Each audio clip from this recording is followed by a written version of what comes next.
The neon glare of the office clock blinked 9:42 p.m. Leo walked out of the glass building with a light, easy stride, ready to enjoy his Friday night.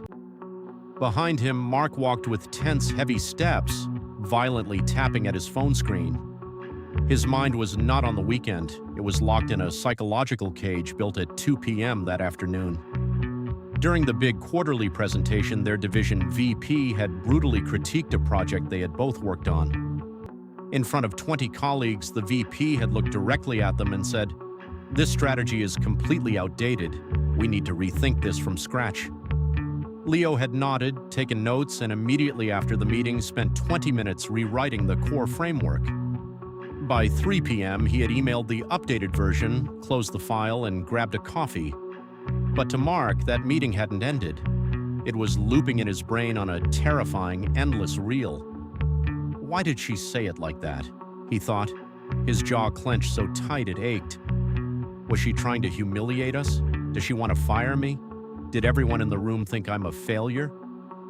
For nearly 8 hours, Mark had replayed those two sentences from a dozen different angles. He searched for hidden meanings in the VP's tone. He calculated his career lifespan. He checked Slack every 3 minutes to see if people were talking about him. His chest felt tight, his head throbbed, and the city lights outside might as well have been a prison wall. As they reached the subway station, Mark finally snapped under the pressure building inside his skull. "Leo, how can you be so calm?" Mark burst out, stopping at the turnstile. "How are you just letting this go? The VP completely trashed our work today. It was an absolute disaster. How can you just walk out of there acting like everything is fine?"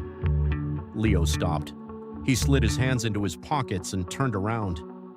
His expression was entirely peaceful, completely free of the mental storm consuming his friend. He looked at Mark's exhausted, stressed face, then glanced back toward the office building. A soft, sympathetic smile touched Leo's lips. "Mark," Leo said gently, "I fixed that slide and closed the laptop at 3 o'clock. The meeting ended nearly 8 hours ago.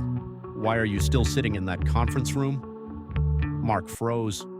The words hit his brain like cold water. The suffocating weight he felt wasn't the VP, it wasn't the project, and it wasn't his career. It was his own mind. Leo had interacted with a bad situation for an hour, solved what he could, and moved on. Mark had lived in a stressful, agonizing simulation of that same hour for the entire day. The subway train roared into the station, cutting through the noise in his head. Mark took his first deep breath since lunch, dropped his phone into his pocket, and finally stepped onto the train, leaving the 2 p.m. meeting behind.